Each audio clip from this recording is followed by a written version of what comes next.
आकडे जे सांगितले ते देखावे आहेत सगळे. हे बघा, मी आपल्याला एवढंच सांगतो, दावोसमध्ये मुख्यमंत्री देवेंद्र फडणवीसजी आणि उद्योग मंत्री उदय सामंत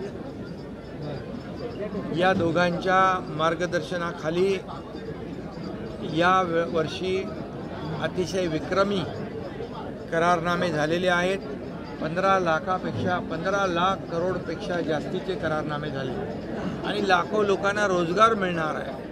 त्यामुळे विरोधकांना साहजिक आहे ते चांगलं झालेलं बघायला आवडत नाही. मलाही आठवतं, मी जेव्हा दावोसला गेलो तेव्हा 7.5 लाख कोटींचे करार दोन्ही वेळेत झाले आणि त्याची अंमलबजावणी 70 ते 80% झाली. म्हणजे करारनामे यापूर्वी कसे होत होते ते तुम्हाला माहीत आहेत, करारनामे कसे व्हायचे आणि त्याची अंमलबजावणी कशी व्हायची. परंतु महायुतीच्या काळात मागच्या 2.5 वर्षात लाखो लोकांना रोजगारही मिळाला, उद्योगही आले, परदेशी गुंतवणूक देखील आली. आता मला आपल्याला सांगतो मी,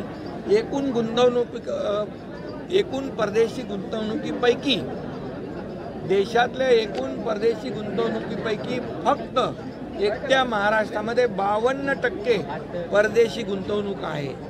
त्यामुळे महाराष्ट्र हे आता इंडस्ट्री फ्रेंडली स्टेट झालेलं आहे. कारण महाराष्ट्राकडं उद्योग आकर्षित होत आहेत, लोकांना काम मिळतं आहे, हे लोकांना बघवत नाही.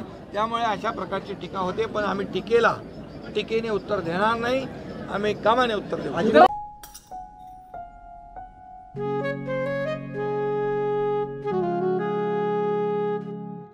बाबा, आज येताना बासुंदी घेऊन या ना. अगं, कालच आपण आईचा वाढदिवस होता म्हणून आणली होती ना. ऐकलं, गोकुळची बासुंदी पुन्हा खावीशी वाटतेय. खरं सांगू, मलाही खावीशी वाटतेय.